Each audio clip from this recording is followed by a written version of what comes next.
Hey guys, welcome back to my YouTube channel. तो आज हम इमॉर्टल कल्टीवेटर सीरीज को फिर से कंटिन्यू करने जा रहे हैं। तो जैसे कि हमने प्रीवियस एपिसोड में देखा था, हाल कंफ्यूज होता है एक तरीके से, क्योंकि उसे लग रहा होता है कि एल्डर मो उससे कुछ ज़्यादा ही ऑब्सेस्ड है। वो सोच रहा होता है कि मैं तो एक नॉर्मल सा फार्मर का बच्चा हूँ, तो ऐसी क्या चीज़ होगी मेरे पास जो एल्डर मो मुझसे इतने ज़्यादा ऑब्सेस्ड है। वो जैसे जैसे कल्टिवेट कर रहा होता है वैसे वैसे उसकी सेंसिटिविटी बढ़ती जा रही होती है, तो वो ज़्यादा चीज़ें सोच रहा होता है। वो ये मान के अपने आप को कन्विंस करता है कि एल्डर मो उसे काफ़ी ज़्यादा अच्छे से ट्रीट कर रहे हैं, तो उसे ज़्यादा गलत नहीं सोचना चाहिए। तो एपिसोड नंबर 5 की स्टार्टिंग होती है। एक टाइम उसने काफी बड़ी प्रॉब्लम फेस की होती है। उसने डॉक्टर मो की सारी प्रीशियस पेट मेडिसिन को खत्म कर दिया होता है। वो ऐसे मांग रहा होता है कल्टीवेशन के लिए और ज्यादा मेडिसिन, बट मास्टर मो की हालत ही खराब हो जाती है। वैसे सुन खड़ा होता है और बोल रहा होता है कि हाँ हाँ ठीक है। वो खांसते हुए मतलब अरेंजमेंट करने की कोशिश कर ही रहा होता है और बोल रहा होता है कि मैं खुश हूँ कि तुम कल्टीवेशन के ऊपर इतने फोकस हो, बट एक्चुअल में उसने काफी ज्यादा खर्चा करा ही दिया होता है उसका। एल्डरमो जाते हुए बोल रहा होता है, पर हम ऐसी चीज़ों को नहीं चलने दे सकते हैं। मैं माउंटेन में जा रहा हूँ कुछ टाइम के लिए, मैं वहाँ पे मेडिकल सप्लाईज को इकट्ठा करूंगा। तुम्हें अपनी कल्टीवेशन के ऊपर फोकस करना है, हमारे पास ज़्यादा टाइम नहीं बचा हुआ है। फिर ऐसे 2 दिन बाद एक बैग और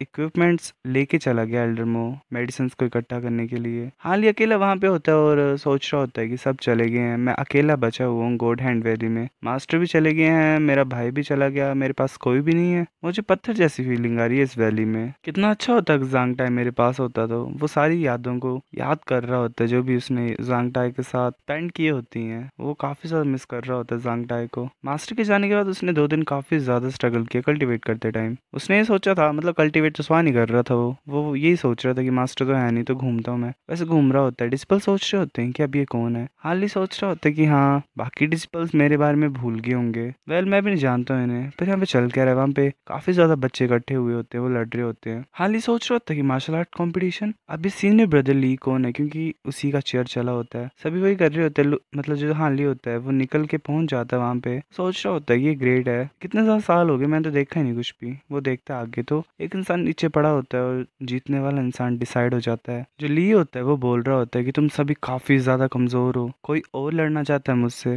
वो 7 प्रोफाउंड गेट सेक्ट का डिसिपल होता है ली फीयू। सभी काफी ज्यादा चेयर कर रहे होते हैं। हाल ही सोच रहा होता है कि अब सीनियर ब्रदर ली कौन है। ली बोल रहा होता है कि कोई भी मुझे चैलेंज नहीं करना चाहता है। हाल ली पूछता है कि जूनियर ब्रदर, मेरा नाम हाल ली है, जो वांग था अभी रिंग के अंदर वो मेरा दोस्त था। वो इंसान बोलता है अच्छा। हाल ही बोलते है मैं कुछ क्वेश्चंस पूछना चाहता हूँ तुमसे, जिससे हाल ही पूछ रहा होता है। उसका नाम जाओ होता है। जाउन बोलता है कि तुम कौन हो, मैं वांग के सभी दोस्तों को जानता हूँ पर तुम उनमें से नहीं हो। हाल ही बोलता है कि मैं अगर तुम्हें सच बताऊं तो मैंने अभी अपनी 4 साल की ट्रेनिंग को खत्म की है, अकेले रहता था मैं, तो तुम मुझे नहीं जानते हो। जाओ सोच रहा होता है कि अकेले ट्रेन कर रहा था ये। जो लोग ऐसा करते हैं वो काफी ज्यादा खतरनाक होते हैं, पर ये तो ऐसे गरीब सा इंसान लग रहा है, इसमें तो कुछ ऐसा कुछ स्पेशल है ही नहीं। वो बोलता है कि अगर तुम ट्रेनिंग कर रहे हो तो तुम्हारा मास्टर कौन है। हाल ही सोच रहा होता है कि ऐसे तो काफी ज्यादा टाइम पास हो गया है, मुझे लगता है कि जो 7 प्रोफाउंड गेट सेक्ट है उसमें कोई चेंजेस आए नहीं होंगे। हाल ही बोलता सच्चाई तुम्हें बताऊं तो जो मेरे मास्टर हैं वो काफी ज्यादा रिस्पेक्टेड हैं और ऑनर्ड हैं, पर मुझे चिंता है कि अगर मैं तुम्हें बता दूंगा तो तुम मुझे फिर एज अ इक्वल नहीं ट्रीट करोगे, और उसने मुझे मना किया हुआ है अपना नाम बताने के लिए। ये सुन के जाओ काफी ज्यादा चौंक जाता है और बोल रहा होता है तो तुम्हारा तो काफी ज्यादा ब्राइट फ्यूचर होगा है ना ब्रदर हान, प्लीज मेरी हेल्प करो। मेरा नाम जिंग है, मैं सब कुछ जानता हूँ इस एक्ट के बारे में। फॉर एग्जाम्पल ये जो लड़ाई हो रही है ये एक सुंदर लड़की के पीछे हो रही है। हाल ही बोलता है 1 मिनट रुको, मैं सिर्फ इसके बारे में जानना चाहता हूँ। जिंग बोल रहा था तुम सीनियर ब्रदर ली के बारे में जानना चाहते हो। इसका नाम ली फीयू है। ये 4 साल पहले अपने टेस्ट को हार चुका था और ये एक नॉर्मल डिसिपल बना। आधे साल बाद इसका सबसे ज्यादा हाई स्कोर था अपने टेस्ट में। हायर अप्स का अटेंशन इसने इकट्ठा किया, पर असेसमेंट के टाइम पे ये पता लगाया गया कि इसका जो पोटेंशियल है वो एवरेज ही है, कुछ स्पेशल नहीं है। सभी ये सोच रहे थे कि कितनी ज्यादा शर्म की बात है, मतलब बुरी बात है। कोई भी हायर रैंक का इंसान इसे नहीं चाहता था as a disciple. Senior brother Lee extraordinary नहीं था, वो सिर्फ ऐसे ही था, मतलब मीडियम सा बच्चा। पर ऐसे एक कमाल की चीज हो गई, वो एकदम से टॉप 16 में आ गया अपनी विंडस्टॉर्म सेबर की हेल्प से, जो कि एक ऑर्डिनरी सी टेक्निक थी।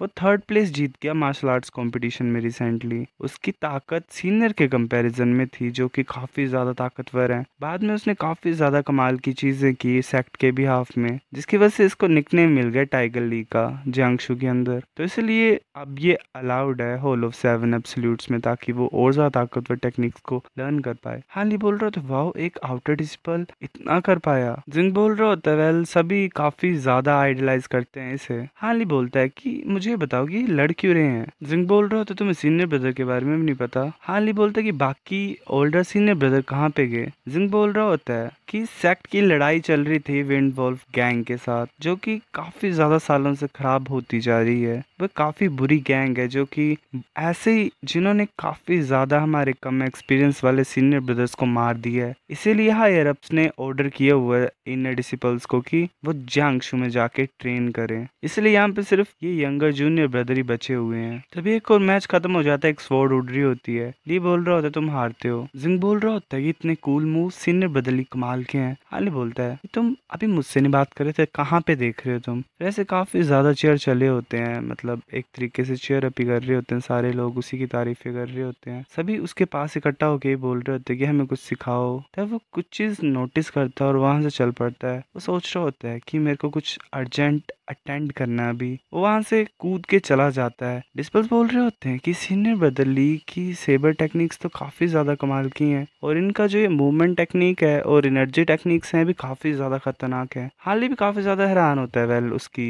ये चीजें देख के, और सोच रहा होता है कि ऐसा लग रहा है कि इसे शो ऑफ करना पसंद है। वेल यंग और हॉट ब्लडेड इंसान है ये, पर मुझे ओल्ड मैन की तरह की फीलिंग आ रही है। वो वहां से चल पड़ता है और बोल रहा होता है कि मैं चलता हूँ अब। तो उसी वजह से जिंग बोलता है कि सीनियर ब्रदर मत जाओ, मैं तुम्हें खाना खिलाता हूँ। हाली बोलता है कोई जरूरत नहीं, अगर तुम कभी भी बीमार हो जाओ या तुम्हें चोट लग जाए तो मुझे ढूंढ लेना, मैं तुम्हें ठीक कर दूंगा फ्री में। तो जिंग काफी ज्यादा खुश हो जाता है, बोल रहा होता है कि वाह शुक्रिया सीनियर ब्रदर हान, ध्यान से जाना, मुझे मार्शल आर्ट सिखाना जब तुम फ्री हो गए। मेरी कितनी अच्छी किस्मत है कि इतना बड़ा इंसान मुझे मिला। हाली वापस पहुंच जाता है वहां पे और हंसते हुए बोल रहा होता है कि मार्शल आर्ट सिखाऊं, हाँ, सपने में। जो लुक्स थे उसके फेस के ऊपर वो कितने ज्यादा मजाक के थे। वैसे मुंह को साफ करता है और पानी की तरफ देख के सोच रहा होता है कि मुझे घूम के काफी ज्यादा अच्छा लगा। फिर ऐसे उसे एक चिल्लाने की आवाज सुनाई देती है। वो वहां पे जाता है तो उसे ली दिखाई देता है जो कि वहां पे पड़ा होता है। वो सोच रहा होता है कि ये तो बुरा है, इसको कुछ हुआ है इसकी बॉडी में, ये तो काम पर है बुरे तरीके से, मेरे को इसे ठीक करना पड़ेगा। ये अच्छी बात है कि मेरे पास मेडिकल स्किल्स हैं और मैंने सीखी है, मेरे पास चीजें भी हैं। वो नीडल्स का इस्तेमाल करता है उसके बैग के ऊपर। वो सोच रहा होता है कि ये काम कर रहा है, अब मुझे फ्रंट में करना पड़ेगा। वो हैरान हो जाता है उसके फेस को देख के और बोलता है कि ये तो सीनियर बदल ली है। उसके पूरे मसल्स में काफी गंदे तरीके से क्रैम्प्स हो रहे होते हैं। हाली सोच रहा होता है इतना ज्यादा कूल लग रहा था एक ही मिनट पहले, बट अब क्या हो गया इसे, मेरे पास चीजें नहीं ठीक, मतलब सोचने की। अभी वो एक को निडल आगे लगाता है उसको और वो खांसता है एकदम से और नीचे गिर जाता है, उसके मुंह से खून निकल रहा होता है। हाली बोलता है कि तुम ठीक हो जाओगे थोड़ी देर में। ली देख रहा होता है हाली की तरफ। हाली बोलता है मेरा नाम हाली है, मैं गोड हैंड वैली का हूँ, बात करना बंद करो,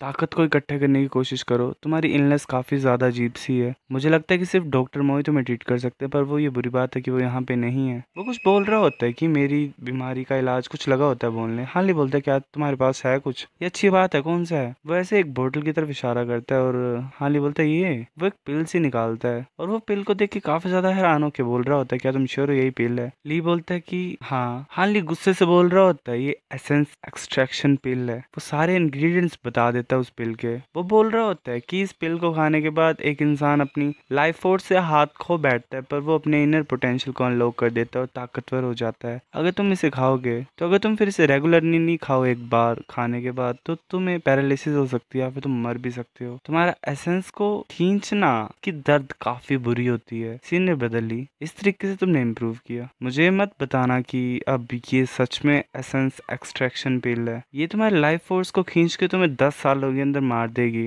एक्चुअल में मैंने भी ली थी, पर मैंने एक ही पिल को 10 डोजेस में डिवाइड करके ली थी। अगर तुम अब इसे लेना बंद करोगे तो तुम 20 से 30 साल तक जी सकते हो, पर तुम अपनी मार्शल स्किल्स खो दोगे। मैं डॉक्टर मो को बोल सकता हूँ तुम्हें एंटीडोट देने के लिए। अगर तुम इसे लेते रहोगे तो तुम्हारी स्किल्स इंप्रूव होंगी, बट तुम 5 से 6 साल के अंदर मर जाओगे। अगर तुमने हिम्मत की इसे लेने की तो तुम डिटरमाइंड इंसान हो, मतलब तुमने दिमाग बना ही लिया, तुमने सोच रखा कि तुमने करना है। अब बाकी तुम लेना चाहते हो या फिर छोड़ना चाहते हो ये तुम्हारे ऊपर है। वैसे कांप रहा होता है और बोलता है कि मुझे तो वो पिल खिला देता है उसे और वो बैठा होता है एक पत्थर के पास। हाली देख रहा होता है उसे। हाली उसके पास जाता है और बोलता है कि तुम ठीक हो गए हो। तभी ली हाली के गले को पकड़ के नीचे करता है और उसकी अपनी सेबर होता है, स्पोर्ट सी होती है, उसको हाली के गले के पास रख देता है। ली बोल रहा होता है तुम सोच रहे हो तुम तेज दिमाग के हो है ना, तुम कुछ ज्यादा चीजें जानते हो। वो मारने लगा होता है हाली को और पूछता है कि मुझे रीजन दो कि मैं तुम्हें नहीं मारूं। वो कट लगा देता है हाली की गर्दन पे। हाली बोलते तुम्हें जिंदा बचाना काफी रीजन नहीं है, तुम्हें बचाने से पहले मुझे पता था कि तुम मुझे मार दोगे अपने सीक्रेट को बचाने के लिए, पर मैंने ये नहीं सोचा था कि तुम इतने ज्यादा डेस्परेट हो गया ऐसा करोगे। मुझे पता था तुम्हें बचाना मेरे लिए मुसीबत की चीज है, पर वेल मैं अपने मेडिकल नॉलेज के ऊपर ही ब्लेम कर सकता हूँ कि मुझे एक मरते हुए इंसान को बचाना, वो मेरे अंदर से फीलिंग आती है, तो मैं उस चीज़ को नहीं कंट्रोल कर पाया। मैं ऐसे किसी को मरने नहीं दे सकता हूँ। वह स्टेट कर रहा होता है। ली बोलता तो क्या हुआ? हाली बोलता है सच्चाई ये है कि तुम्हें चिंता नहीं करनी कि मैं तुम्हारे सीक्रेट को बता दूंगा। तुमने नोटिस कर ही लिया होगा कि मेरे पास मार्शल आर्ट्स नहीं है। अगर तुम चाहते हो तो मैं कसम भी खा सकता हूँ। अगर मैं फिर कसम तोड़ूंगा तो तुम मुझे मार सकते हो। ली बोल रहा होता है कि अपने आप को लकी कंसिडर करो, तुम्हें अपने वर्ड्स पे रहना है। वो सोच रहा होता है कि ये बच्चा कुछ तो है। मैं सच में से मारने वाला था अभी, पर इसने कोई डर ही नहीं दिखाया जब इसकी गर्दन के ऊपर तलवार थी, जैसा कि कुछ भी नहीं है इसके लिए ये चीज। ये इंसान है कौन? एक्चुअल में हाँ, ली के पसीने छूट गए होते हैं। वो काफी ज्यादा गंदे तरीके से काम पर होता है। वो प्रिटेंड ही कर रहा होता है कि वो शांत है। उसके अंदर ही काफी चीजें चली होती हैं कि लाइक वो डरा होता है कि ये मुझे मार देगा, मेरी गर्दन कट जाएगी।